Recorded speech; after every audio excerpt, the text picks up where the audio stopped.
പശ്ചിമഘട്ടം അതിലിടുന്ന ഒരു കൊച്ചു ഭൂപ്രദേശം, അതാണ് കേരളം. കേരളം എന്ന പേര് ലഭിച്ചതിന് പിന്നിൽ നിരവധി ഐതിഹ്യങ്ങളുണ്ട്. പുരാണ കഥകൾ അനുസരിച്ച് ലോകത്തിന്റെ സൃഷ്ടാവായ വിഷ്ണുവിന്റെ അവതാരമായ പരശുരാമൻ തന്റെ മഴുവറിഞ്ഞ് അറബിക്കടലിൽ വീണ സ്ഥലം കേരളമായി മാറിയെന്നും കേരവൃക്ഷങ്ങളാൽ, അതായത് തെങ്ങുകളാൽ സമ്പന്നമായതുകൊണ്ട് കേരളം എന്ന പേര് ലഭിച്ചെന്നും പറയപ്പെടുന്നു. ഭാഷയെ അടിസ്ഥാനമാക്കി സംസ്ഥാനങ്ങൾ വിഭജിക്കപ്പെട്ടപ്പോൾ കേരളം എന്ന സംസ്ഥാനം 1956 നവംബർ 1 രൂപീകൃതപ്പെട്ടു. അതിനാൽ നവംബർ 1 മലയാളികൾക്ക് കേരളപ്പിറവി ദിനം മാത്രമല്ല, മലയാള ഭാഷാ ദിനം കൂടിയാണ്. തിരുവിതാംകൂർ, കൊച്ചി, മലബാർ എന്നീ പ്രദേശങ്ങൾ കൂടിച്ചേർത്ത് കേരളം ജന്മമെടുത്തപ്പോൾ കുറെ ഭാഗങ്ങൾ വിട്ടുകൊടുക്കുകയും ചിലത് കൂട്ടിച്ചേർക്കുകയും ചെയ്തു.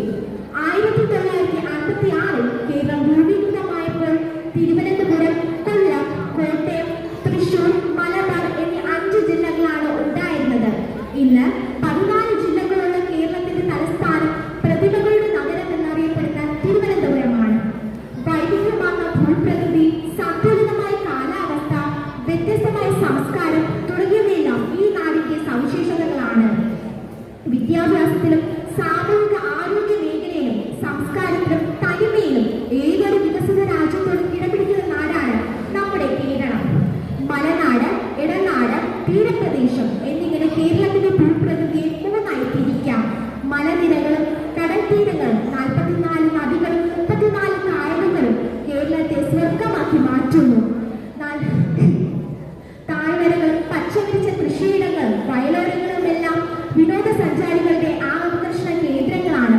തെങ്ങും നെല്ലും ചേമ്പും ചേനയും തുടങ്ങിയ ഭക്ഷ്യവിളകളും ഏലം, കാപ്പി, തേയില, ജാതി തുടങ്ങിയ സുഗന്ധ വിളകളും സമൃദ്ധമായി വിളയുന്ന ദൈവത്തിന്റെ സ്വന്തം നാടാണ് നമ്മുടെ കേരളം.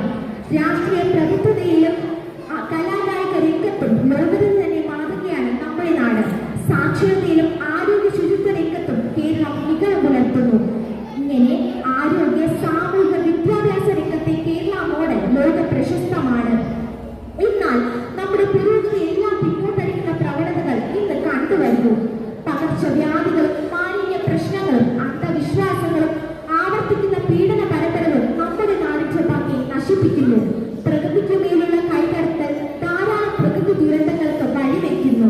ശാരീരിക അധ്വാനം ആവശ്യമുള്ള ജോലികൾക്കായി നാം ഇന്ന് അന്യ സംസ്ഥാന തൊഴിലാളികളെയാണ് ആശ്രയിക്കുന്നത്. ആഡംബരവും ആർഭാടവും മലയാളിയെ ഏറെ മാറ്റിമറിച്ചു. വേഗത്തിൽ പണം സമ്പാദിക്കാനായി പല ചതിക്കുഴികളിലും ചെത്തപ്പെടുന്നു. അമിതമായ പശ്ചാത്തലവൽക്കരണവും പശ്ചാത്തല അനുകരണവും കൂടുവരുന്ന സാമൂഹിക മാധ്യമങ്ങളുടെ പങ്ക് ഇതിൽ പ്രധാനമാണ്. ഇത്തരം തെറ്റായ പ്രവണതകൾ നമുക്ക് നിയന്ത്രിക്കാം. കുറച്ചുകൂടി വിശാലമായ കാഴ്ചപ്പാടോടെ കാര്യങ്ങളെ സമീപിക്കാം. നമ്മുടെ ഇന്നത്തെ ഉയർച്ചയ്ക്ക് കാരണക്കാരായ അനേകം വ്യക്തികൾ കാലയവനികയിൽ മറഞ്ഞുപോയി. അവരെല്ലാം ഈ വേളയിൽ നമുക്ക് ഓർക്കാം. ഇന്ന് കേരളം മദ്യത്തിന്റെയും മയക്കുമരുന്നിന്റെയും നീരാളിപ്പിടുത്തത്തിലാണ്.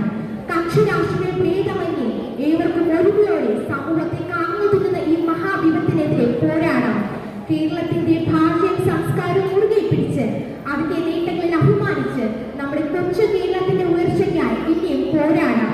ദൈവത്തിന്റെ സ്വന്തം നാടായ ഋഷിവര്യന്മാരാലും കവിശ്രേഷ്ഠന്മാരാലും സാമൂഹിക വിദ്യാഭ്യാസ ശാസ്ത്ര രംഗത്തെ ലോകോത്തര മഹത് വ്യക്തികളാലും സമ്പന്നമായ പ്രകൃതി രമണീയതയുടെ സംസ്കാരത്തിന്റെ ഈ ചിഹ്നമായ ഈ മലയാളക്കരയിൽ ജനിക്കാനും വളരാനും കഴിയുന്നതിൽ നമുക്ക് അഭിമാനിക്കാം. ഇന്ന് കേരളത്തിന്റെ 58ാം ജന്മദിനം ആഘോഷിക്കുന്ന ഈ വേളയിൽ ഏവർക്കും എന്റെ മലയാള നാടിന്റെ, മലയാള ഭാഷയുടെ നന്മയും സ്നേഹവും ലാളിത്യവും നിറഞ്ഞ കേരളപ്പിറവി ദിന ആശംസകൾ. നന്ദി, നമസ്കാരം. നമ്മുടെ ഈ കൊച്ചു കേരളത്തെ കുറിച്ച് മനോഹരമായി സംസാരിച്ച തന്നേക്ക് നാം ഓരോരുത്തരുടെയും നന്ദി. ഇനി നമുക്കൊരു കേരളഗാനം കേട്ടാൽ അതിനായി പ്രിയപ്പെട്ട കൂട്ടുകാരെ ക്ഷണിക്കുന്നു. കടൽ കരയ